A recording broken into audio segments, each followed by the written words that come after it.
সুপ্রিয় বন্ধুরা, আপনারা যারা গরু মোটা তাজার খামার করছেন বা গরু মোটা তাজা খামার নিয়ে কাজ করেন, আপনারা যে দানাদার খাবার দেন, এই দানাদার খাবারের সাথে এই রেনাবেট ডিবি প্লাস দিলে আপনার গরুর যেই সবুজ ঘাসের যদি আপনার থাকে, ধরো আপনি কন্টিনিউ যদি সবুজ ঘাস আপনি গরুর খাওয়াইতে না পারেন, তাহলে এই ঘাসের যে চাহিদাটা, এই চাহিদাটা এই রেনাবেট ডিবি প্লাস এটা পূরণ করবে। এই জন্য আপনারা যদি পর্যাপ্ত কাঁচা ঘাস দিতে পারেন, তাহলে আপনার এই রেনাবেট ডিবি প্লাসও দেওয়া লাগবে না, অতিরিক্ত দানাদার খাবারও দেওয়া লাগবে না। সীমিত আকারে দানাদার খাবার দেবেন, যেমন একটা গরুকে দৈনিক আধা কেজি থেকে 1 কেজি দেবেন।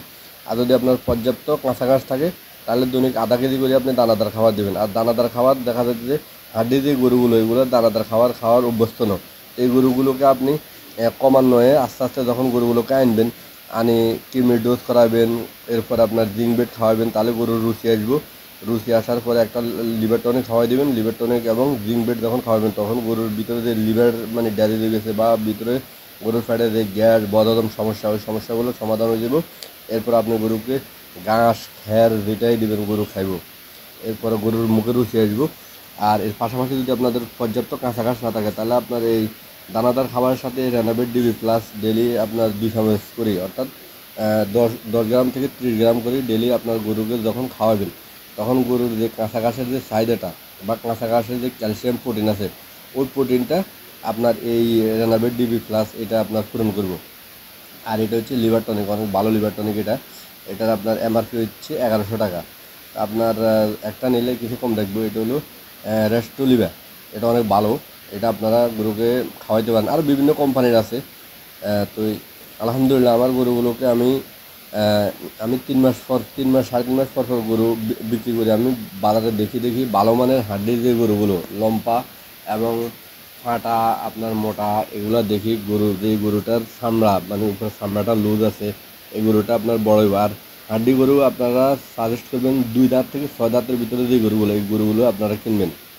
2 দাঁত থেকে 6 দাঁতের গরুগুলো কিনলে এই গরুগুলো আপনার মোটা তাজা হয় ভালো, এবং এগুলার তাড়াতাড়ি আপনার এগুলোকে মোটা তাজা করতে পারবেন, এবং এখান থেকে আপনি একটা ভালো একটা বেনিফিট পাবেন। দেখুন আমার এই গরুগুলো আলহামদুলিল্লাহ 1 মাসে হচ্ছে মোটামুটি অনেক পরিবর্তন হয়েছে। ইনশাল্লাহ আগামী আরও 2 মাস যখন আমি গরুগুলোকে পরিপূর্ণ খাওয়াইবো, এগুলোকে ধরেন আমার পরিপূর্ণ ট্রিটমেন্ট আমার শেষ।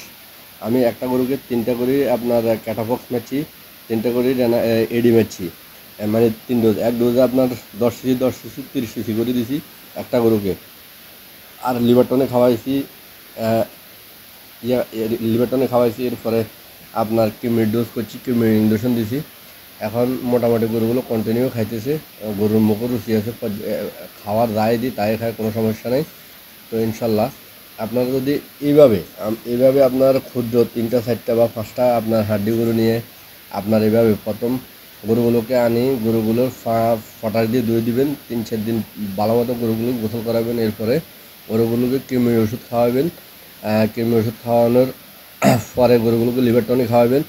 এবং আপনার গরু যদি খাবার ঠিকমতো না খায়, তাহলে আপনার জিঙ্ক বেড খাওয়াবেন ইনশাল্লাহ। এরপরে 15 দিন পরে গরুগুলোকে আপনার চামড়া নিচে কৃমির ইঞ্জেকশন দেবেন।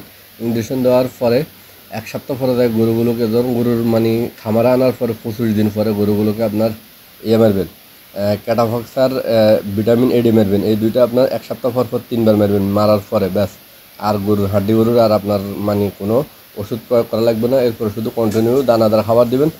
আর দানাদার খাবার যদি আপনার ঘাস না থাকে, তাহলে কন্টিনিউ 1 কেজি 1.5 কেজি করে একটা গরুকে 2 টাইম আপনার দানাদার খাবার দেবেন। এর সাথে আপনার খড় হল্লি বসি এগুলো তো খাওয়াইবে না।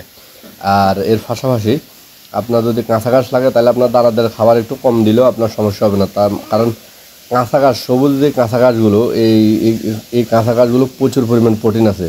যখন আপনি পর্যাপ্ত কাঁচা ঘাস খাওয়াতে পারবেন, তখন আর আপনার রেনাবেট ডিবি প্লাস এবং অতিরিক্ত দানাদার খাবার বা বাজারে যে মোটা তাজা ফিড এগুলো না খাওয়াইলেও আপনার চলবে। আপনার গরু কিডনি লিভার এগুলা যখন আপনার সতেজ হয়ে যাবে, তখন আপনাকে যেই খাবারে গরুগুলোকে খাওয়াবেন, গরুগুলোর ফিডব্যাক আপনি ভালো পাবেন এবং গরুগুলো তাড়াতাড়ি মোটা তাজা হইব।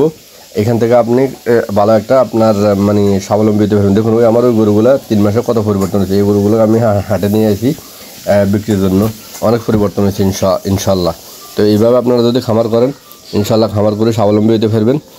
আর যদি আপনাদের কিছু জানার থাকে, তাহলে মেসেজ দিবেন, আমি আপনাদেরকে কমেন্টে জানিয়ে দেবো। সবাই ভিডিও লাইক কমেন্ট সাবস্ক্রাইব দিয়ে সবাই আমার সাপোর্ট করবেন। সবাই ভালো থাকুন। আসসালামু আলাইকুম।